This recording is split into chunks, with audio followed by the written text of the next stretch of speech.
Voilà, on va parler de choses concrètes qui se passent en Normandie. On va avoir une petite table ronde pour vous montrer concrètement des exemples de ce que des entrepreneurs, des spécialistes font en termes de santé connectée, en termes d'apport de cette technologie du numérique sur de nouveaux usages. Donc je vais vous demander d'accueillir Sadek Aouzir, Xavier Savatier et Nicolas Grévry.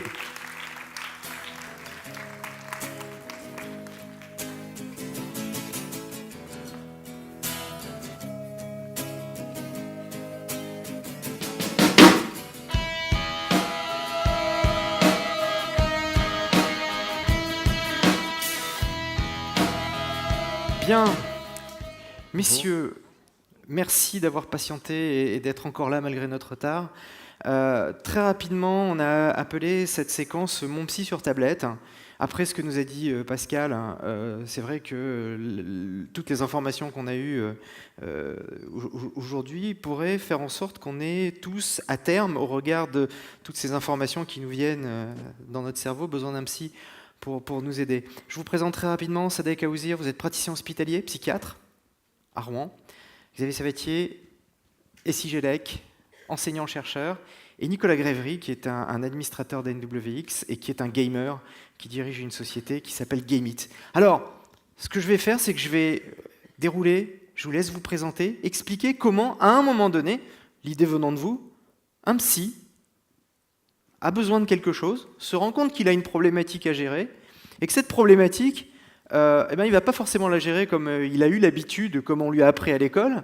Il va utiliser la technologie, rencontrer des gens qui ne sont pas de son univers à la base, pour créer quelque chose qui répond à un besoin, créer un usage.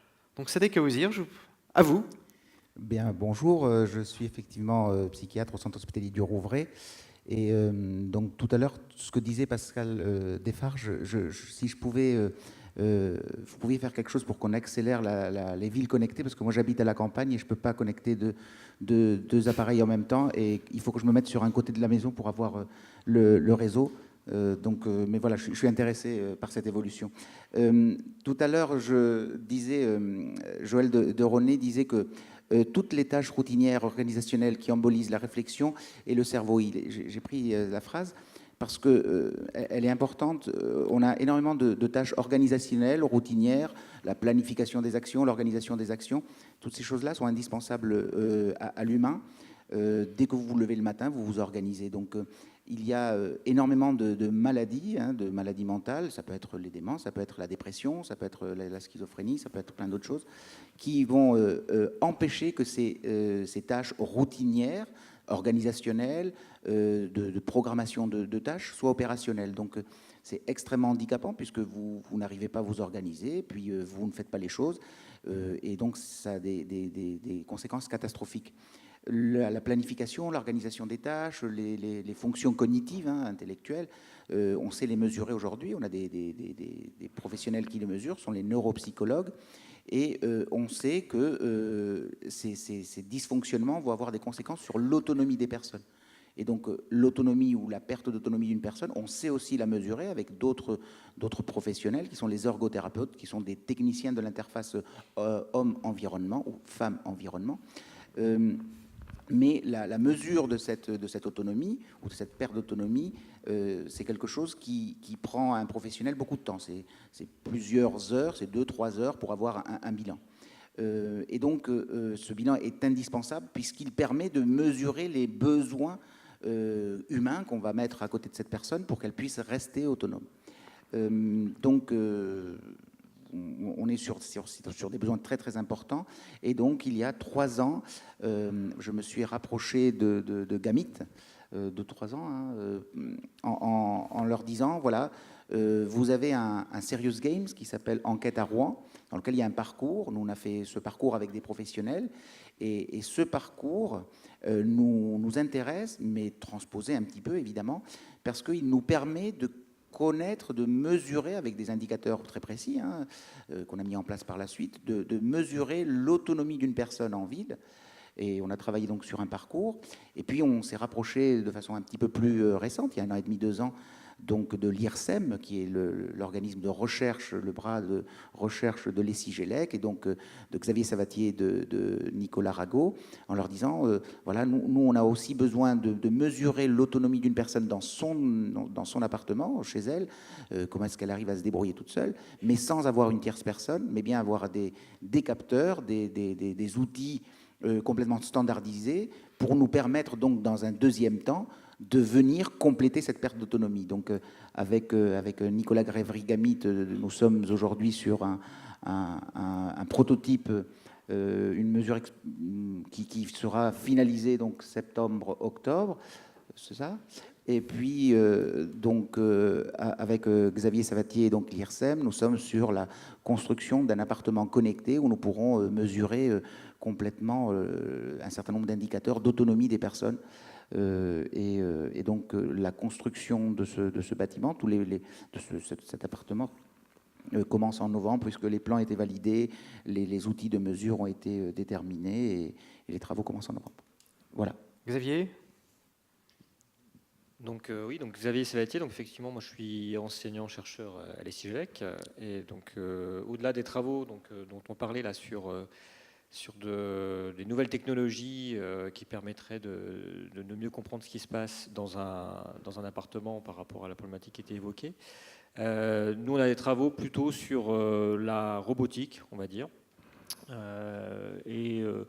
en fait, les robots aujourd'hui, ils ont des problèmes psychologiques, psychiatriques, on va dire, parce qu'ils font un peu toujours la même chose. Donc je pense que c'est une pathologie, je ne suis pas spécialiste, mais on pourrait caractériser ça. Et donc on essaye de les soigner pour les rendre un petit peu plus intelligents et plus autonomes, en fait. Donc on a des travaux, par exemple, sur le véhicule autonome, on travaille avec les constructeurs automobiles sur ce sujet. Et aujourd'hui, la voiture autonome que vous pouvez voir sur Google, mais elle existe aussi en France, il y a des constructeurs qui y travaillent, en fait, c'est une machine qui fait assez bêtement ce qu'on lui a appris, et il y a un challenge pour lui faire des choses beaucoup plus intelligentes. Et en fait, on se rend compte dans notre approche qu'on fait un peu le chemin inverse par rapport à ce qui était montré aujourd'hui. On parlait de sixième sens dans le transhumanisme. On essaye en fait d'amener par des sens, c'est-à-dire des capteurs sur un robot, de l'information que le robot va devoir analyser et exploiter. Et finalement, dans cette recherche de l'autonomie, on arrive à un point de convergence avec la problématique qui est de redonner de l'autonomie, parce qu'on va retomber finalement sur des technologies un petit peu identiques. Il va falloir se localiser, par exemple, ça va être un problème. Et puis utiliser les nouvelles technologies autour de nous, les smartphones, etc., qui sont finalement des ordinateurs qu'on va avoir dans les robots. Donc on a ces parallèles, et c'est ce qui était intéressant aussi dans ce rapprochement. Nico ? Et effectivement, donc pour me présenter, pour ceux qui ne nous connaissent pas, le mec qui se la pète, nous on est Gameit, donc on est ici du jeu vidéo avec mon associé qui n'a pas pu être présent aujourd'hui. Et en fait, ce qui nous amène aujourd'hui, c'est une des deux branches de notre activité, qui est, alors c'est un souci de sémantique, mais on ne peut pas vraiment parler de serious game, mais c'est quand même des parcours ludiques ayant un but d'apprentissage, donc ça peut être affilié, mais on n'est pas sur de la formation, on n'est pas sur ce genre de choses. C'est vraiment les parcours culturels à but informatif, culturel, mais surtout s'amuser, être très ludique et travailler autour de, je dirais, le jeu vidéo dans son essence. Avoir des contraintes structurantes pour un public avec une façon de distribuer sur un média un contenu. Et finalement, quel que soit le public, quel que soit le média, le jeu vidéo a cette capacité d'adaptation à tous les domaines. Et je dirais que c'est ça qui nous a amenés aujourd'hui. Et c'est vrai que quand M. Aouzir est venu nous chercher en nous parlant justement, en disant « c'est rigolo votre petit parcours, vous pensez que ça pourrait aider nos patients ?» Moi, j'ai envie de dire, au début, je me suis dit, mais pas vraiment, enfin, des quiz, des puzzles, savoir qui est monnaie. Et c'est vrai que quand on pousse un peu, c'est vraiment l'idée de se dire qu'on est des agrégateurs de technologies et d'usages qui peuvent répondre à différentes problématiques. Voilà en quoi on a été impliqué dans ce dossier et qu'est-ce qu'une société de jeux vidéo vient faire avec un hôpital et de la recherche robotique. Alors, ce que je vous propose, parce qu'on est quand même un tout petit peu à la bourre, c'est d'être un peu interactif aussi avec la salle. Si des gens ont des questions à poser en même temps que les questions que je vais vous poser, on va essayer de travailler comme ça. Ça nous permettra aussi d'être un peu plus interactif et de gagner du temps. Moi, si je comprends bien, vous avez eu l'idée, d'accord, le problème. Vous êtes allé chercher un architecte, pas qu'un architecte, mais un architecte de robot, donc quelqu'un qui était capable de construire une boîte, et puis vous êtes allé avec des tuyaux à connecter, et puis vous êtes allé chercher quelqu'un qui était capable de mettre quelque chose dans cette boîte. C'est à peu près en résumé ce que vous avez cherché à faire. Moi, ce qui m'intéresse de comprendre, c'est comment, à un moment donné, quand on est praticien hospitalier, on en arrive à se détourner, entre guillemets, je dirais, de sa discipline de base. C'est-à-dire se dire, je vais aller chercher de la technologie pour essayer de répondre à des besoins que... alors peut-être je me trompe, hein, et je vais forcément jouer le rôle de Candide, mais arriver à répondre à des besoins que ma faculté, enfin mes études ne me permettent pas auxquels mes études ne me permettent pas de répondre. Comment à un moment donné, justement, on construit cette transdisciplinarité? Comment à un moment donné, on se dit, bah voilà, j'arrive pas à trouver une solution, ou les solutions que j'ai ne me satisfait pas, comment je vais voir ailleurs? Est-ce que ce que vous avez fait, vous estimez qu'il y a 10 ans, ça aurait été possible? C'est toujours possible. Donc on n'invente rien, et ça c'est bien. On n'invente rien, et je ne suis pas certain qu'on soit dans la transdisciplinarité, mais dans l'interdisciplinarité. Puisque moi, j'ai une connaissance de niveau 0 sur l'informatique, sur la robotique. Et donc le plus compliqué, c'est d'arriver à expliquer les besoins de façon pertinente ou pragmatique à des informaticiens et des roboticiens, et que je comprenne leurs contraintes. Donc ça fait des allers-retours qui sont extrêmement complexes, et on travaille sur une base, je ne suis pas seul, hein, il y a eu des neuropsychologues, des ergots, etc. Et on travaille sur des bases qui s'appellent des scénarios, et il faut qu'on se comprenne. C'est-à-dire que le scénario, par exemple, ça peut être quelque chose de très simple, c'est une personne se lève, fait un petit déjeuner, et puis nettoie la table. Voilà, un truc comme ça. Pour que les roboticiens, les informaticiens comprennent ce qui est derrière notre demande, c'est compliqué. Ça paraît très simple, mais est-ce que cette personne est capable de se faire son petit déjeuner et de nettoyer la table? Est-ce qu'elle est capable d'être autonome chez elle? L'enjeu, il est majeur. Quand vous regardez, par exemple, la maladie d'Alzheimer, où tout le monde sait qu'on perd des facultés mentales, c'est 5% de prévalence, donc de 5% de la population de plus de 65 ans est atteinte de maladie d'Alzheimer, 30% de la population de plus de 85 ans. Sur des maladies mentales telles que la dépression, on voit très bien la dépression, on est triste, on pleure, voilà, tout ça, tout le monde le sait, le voit très bien, et ça se traite facilement. Mais il y a un cortège cognitif, c'est-à-dire qu'il y a des dysfonctionnements du cerveau qui accompagnent la dépression, qui sont la difficulté à se concentrer, la difficulté à planifier les tâches, à s'organiser, et tout ça, on ne sait pas le guérir avec des médicaments. Et ça peut durer 6-12 mois après que la personne recouvre son bon moral. Si vous êtes informaticien, si vous avez un travail important et que vous êtes dans votre boulot, vous n'arrivez pas à vous concentrer alors que vous êtes guéri de votre dépression, entre guillemets, ben vous perdez votre boulot. Une personne âgée, elle peut aller jusqu'à l'institutionnalisation, se retrouver en maison de retraite alors que son cerveau a potentiellement les compétences pour rester en dehors. Donc, et aujourd'hui, on n'a plus les moyens, avec le vieillissement des populations, avec l'augmentation des maladies mentales, on n'a plus les moyens de tout mesurer, de s'occuper de tout le monde pareil. Donc il faut qu'on arrive à des mesures informatisées ou standardisées par des gens qui savent le faire. Parce que l'après, c'est ce qu'on commence déjà à travailler, c'est comment est-ce qu'on viendra compenser, non pas par une tierce personne, mais bien par des outils pour que ces personnes restent autonomes chez eux et restent autonomes dans leurs déplacements et dans leur transport en commun, par exemple. Parfait. Et moi j'ajouterais, pour rebondir justement sur tous les discours de ce matin et celui de M. Hausdir à l'instant, c'est qu'au final, ce qu'on est en train de faire aujourd'hui, et c'est ça qu'il faut comprendre dans cette réunion entre trois acteurs qui travaillent vers un même objectif, chacun dans leur discipline, c'est qu'on initie ce qui demain sera au même niveau que ce qui a été évoqué en termes de concept ce matin. Là, on parle de faire aller des gens avec une certaine déficience et une mesure à la seconde près. On parle de gens qui peuvent se perdre, qui peuvent traverser au rouge, qui peuvent faire des choses qui ne sont pas forcément comprises par tous ou anticipées dans notre société telle qu'elle l'est aujourd'hui.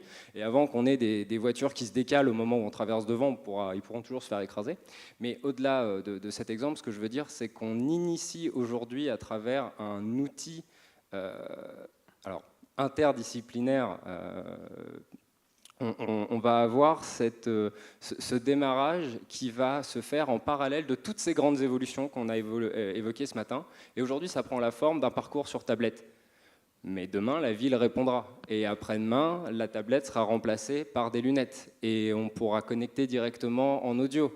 On pourra avoir ce qu'on appelle le HUD, cette interface, si vous jouez à des jeux vidéo, tous les jeux vidéo, nos interfaces, qu'on aura devant les yeux, en temps réel, et de manière cohérente avec l'ensemble des datas et des utilisateurs, puisque ce que M. Aouzir a amené aussi comme principe dans cet outil de validation de remédiation cognitive, c'est également la possibilité à terme, on a parlé des big data, on a parlé de la ville qui répond, c'est de pouvoir croiser tous ces usages. Et si Google achète 60 millions, 600 millions, je ne sais plus, Ingress, le jeu de Géoloc, c'est pour acheter ces data de Géoloc et c'est pour les croiser. Et demain, cet outil, ce sera, pour terminer de rebondir sur ce que disait M. de Ronet au tout début, ce sera cet outil qui vous permet, en vous simplifiant la vie, en vous automatisant des tâches, en espérant croiser les bonnes données et pas asservir la personne vers une seule boulangerie, mais c'est celle qui vous dira où aller chercher votre pain, quelle est la bonne boulangerie, pourquoi elle est ouverte, pourquoi elle est mieux ou moins bien que sa voisine. Et ça, je pense que c'est quelque chose qui est assez représentatif d'un tout petit grain de sable aujourd'hui, qui, si tout monte comme on en a parlé ce matin, sera une solution complètement intégrée, complètement transparente, et demain, ce sera banal comme solution. Alors qu'aujourd'hui, ça demande des challenges et ça demande, là on est 3, mais il y a, je sais pas, 30, 40 personnes qui travaillent ne serait-ce que sur ce concept-là et les approchant. Donc voilà, je voulais juste mettre en lumière ce côté petite étincelle vers un grand brasier. Je regardais la salle pour voir s'il y avait des questions et surtout pour voir si Adrien Tombu n'est pas là, donc je vais pouvoir, ça va, il ne va pas troller. Parlons concret. Imaginons, on va faire un peu de politique fiction. Je suis chef d'entreprise, donc dépressif. Ma femme m'a plaqué. La page pro de mon Facebook a perdu 200 followers la semaine dernière, donc je suis au bout du rouleau. C'est-à-dire ce que nous vivons tous au quotidien, surtout sur Facebook. Voilà, je ne vais pas bien. J'intègre votre programme. Qu'est-ce qui se passe concrètement? D'abord, vous n'intégrez pas du tout mon programme. Ah zut. Ah, c'est pas pour Facebook. Bon. Non, on est sur des mesures d'autonomie de personnes qui ont eu un problème cognitif, donc intellectuel, qu'on a déjà mesuré. Parce qu'on a des neuropsychologues qui savent mesurer Je me permets de vous interrompre. Quel type de pathologie à la base? Schizophrénie, 1% de la population, 30% vont avoir des troubles cognitifs. Dépression, 15% de la population sur toute la vie. Alzheimer, 5% de la population au-delà de 65 ans, 30% au-delà de 85 ans. Vous êtes sur des centaines de milliers de personnes sur la France. Là, en tant qu'entrepreneur, jolie part de marché. Comment? En tant qu'entrepreneur, là, je suis en train de réfléchir, jolie part de marché. Voilà. Mon salaud. Voilà, donc, mais on sait mesurer. On n'a rien inventé, on n'invente rien. C'est-à-dire qu'on sait utiliser des mesures de l'autonomie, on sait mesurer le fonctionnement du cerveau. Ce que nous, on est en train d'essayer de faire aujourd'hui, c'est de s'affranchir de l'humain pour cette mesure et de l'automatiser, de la standardiser. C'est-à-dire que vous soyez en Chine, à New York ou à Rouen, votre mesure de l'autonomie sera standardisée la même. Il suffira juste de changer les points dans le parcours, et les retours qu'on sait maintenant avoir, qu'on sait lire, sur le prototype, c'est tout à fait pertinent, seront partagés par tous. Et à partir du moment où on a cet outil de mesure, eh bien, on pourra mesurer l'impact d'autres outils qui viendront compenser cette perte. Donc, ils seront, si demain vous nous dites, ben voilà, moi j'ai un logiciel qui permet que les gens ne se perdent pas, ben on prendra votre logiciel et on le testera avec notre outil de mesure en disant, voilà, sans votre logiciel, le monsieur il fait ça, et avec votre logiciel, il fait pareil, donc il ne marche pas. Ou alors il fait beaucoup mieux, donc il marche. C'est l'objectif à terme. D'accord. Est-ce qu'il y a des questions dans la salle? Vous agitez les bras parce que sinon, avec la lumière, je ne vois rien du tout. Il y a une question là-bas en haut. Oui.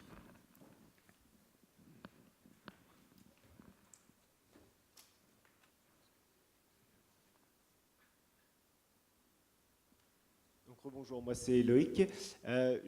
Juste une mise au point, je ne sais pas si je réfléchis moins vite que d'autres, mais aujourd'hui en fait votre projet c'est de construire, enfin de faire un logiciel qui permet d'analyser la faculté de certaines personnes en fait à faire les choses toutes seules, c'est ça, c'est bien ça, hein? C'est ça. D'accord.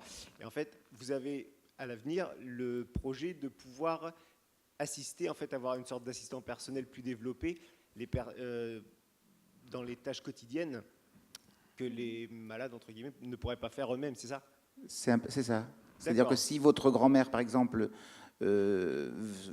commence à, entre guillemets, un petit peu perdre la tête et elle se perd en sortant, si nous, on prend notre logiciel, là, on voit que pour faire un parcours, elle a effectivement des écarts à la normale qui valident qu'effectivement, elle se perd et qu'on a une mesure cognitive qui nous explique quelle partie du cerveau dysfonctionne et pourquoi elle se perd, l'assistant sur lequel on travaille viendra compenser cette perte, c'est-à-dire qu'elle l'accompagnera à la boulangerie, à la boucherie, avec l'aide de votre grand-père qui aura dit où elle doit aller, et puis si elle s'éloigne du parcours, elle sera ramenée sur le parcours. D'accord, très bien, je vous remercie. Une autre question ici. Romain.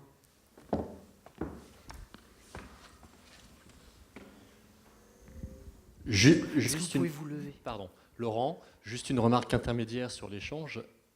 Comment sera-t-il possible de savoir si elle s'est perdue ou si elle a perdu la boule, ou si elle a juste voulu, à ce moment-là, vivre une expérience hors du normal, hors du commun, nouvelle, difficile à programmer, difficile à identifier? Non, on est sur des logiciels de mesure, et donc la personne est en phase test. On lui explique, elle vient, on lui fait son test qui mesure 30 minutes sur l'un, l'autre va mesurer un petit peu plus. Là, on est sur des phases tests. Et ce test, on va le comparer à la normale et on va dire, voilà, ça marche pas. Il y a des pertes. Et ensuite, ce que vient derrière, c'est les logiciels de raccompagnement ou d'aide à l'autonomie qui, eux, donc normalement, sur travail, si la personne a prévu d'aller à la boulangerie, à la boucherie et à machin, si elle s'en éloigne, si elle le fait, on ne dit rien, mais si elle s'en éloigne, on lui rappelle ce qu'elle voulait faire. Et on lui demande de valider qu'elle a changé de trajet ou qu'on la ramène sur son trajet. Et si elle se perd, il y a un bouton je suis perdu ou un bouton voilà, aidez-moi par SMS. Elle est consciente de l'exercice? Oui, tout à fait, bien sûr. Elle n'est pas guidée par un robot sans savoir ce qu'elle fait. Elle est complètement active, mais elle a quelques éléments de son fonctionnement cérébral qui sont défaillants. Et c'est ça qu'on vient compenser. Mais on sait les mesurer, on sait les calcer. Y a-t-il d'autres questions? En termes de développement, c'est-à-dire vous avez dit que c'était opérationnel entre guillemets à partir d'octobre. Comment, voilà, ça commence en octobre. Expliquez-moi ensuite qu'est-ce qui se passe à partir d'octobre. Ensuite, on teste sur des cobayes, nous. Et ensuite, sur la suite, c'est on obtient un CPP, c'est-à-dire une autorisation d'un comité de protection des personnes pour le tester sur des personnes, des vrais malades. Voilà. Qui au début seront des cobayes et ensuite ce sera des malades cobayes, mais enfin après les cobayes, des malades, on aura des ABAC, des mesures faites sur plusieurs personnes et on viendra les comparer en disant ça marche pas. Ok. Tu voulais rebondir, Xavier? Oui, sachant que ça, effectivement, il y a une première phase où on accompagne justement pour définir un petit peu les moyens d'observer une personne dans l'appartement, donc avec des caméras, avec des capteurs voilà, qui vont permettre de savoir un petit peu ce qui se passe. Donc ça va générer beaucoup de données et à un moment donné, va se poser la question d'analyser ces données. Donc c'est là où des approches de type plus machine learning en fait vont permettre de tirer de l'information utile de tout ça et aussi peut-être de comparer des choses entre elles, parce que des mesures c'est une chose, mais après qu'est-ce qu'on en déduit comme information pertinente, c'en est une autre. Voilà. Donc si je comprends bien, en fait dans l'environnement, dans l'habitat de ces personnes-là, il y aura une espèce de monitoring en fait de tous leurs mouvements. Non, voilà, c'est ça que j'ai. Non. L'appartement témoin, oui. C'est par exemple, vous avez un scénario, le monsieur il arrive le matin, il doit faire son petit déjeuner, ensuite il a un scénario, je crois que le scénario c'est pâte au beurre. Alors pâte au beurre parce que Ils ne sont pas capables, nos collègues ne sont pas capables de mesurer la consommation d'huile, mais sont parfaitement capables de mesurer l'utilisation d'un beurrier ou non, puisqu'il peut être connecté. Donc voilà, c'est des choses comme ça où on fait des allers-retours, donc des scénarios qu'on partage. Donc la personne arrive, elle passe 3 ou 4 heures dans ce studio, dans lequel elle a un scénario, elle doit faire ses pattes, etc.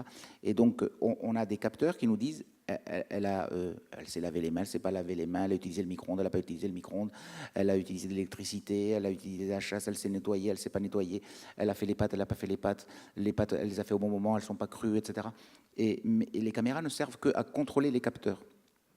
Donc à partir de là, ce même test existe, mais c'est dans un bilan d'ergothérapie, qui s'appelle une échelle d'autonomie qui s'appelle l'IADL, peu importe. Mais nous, on l'a transposé, on l'a numérisé.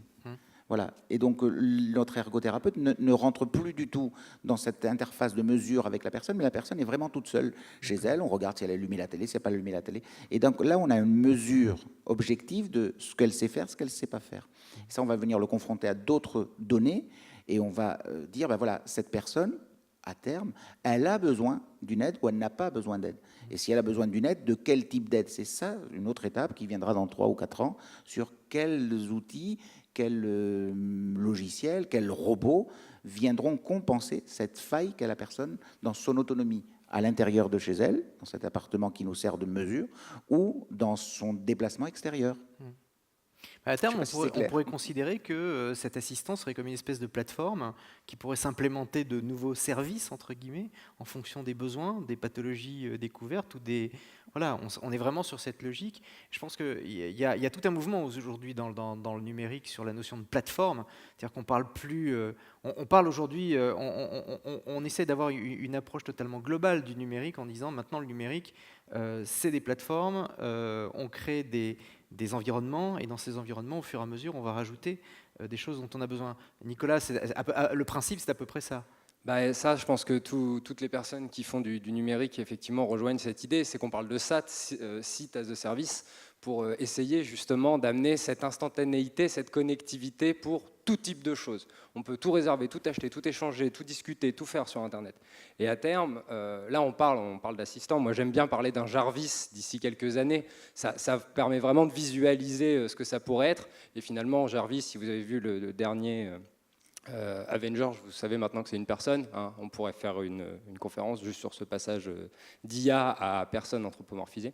Mais effectivement, l'idée c'est que ce Jarvis, demain, qu'il soit ou non en SaaS, pourrait tout à fait être équipé de disquettes, hein, pour revenir quelques années en arrière, qui lui permettrait justement de charger des programmes. On est dans la matrice.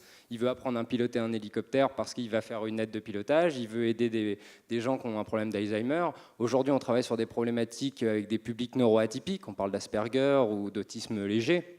C'est des choses qui sont tout à fait envisageables sur cette même structure qui, du coup, devient effectivement la logique de la plateforme avec différents thèmes, si on peut parler de thèmes pour ce genre de choses.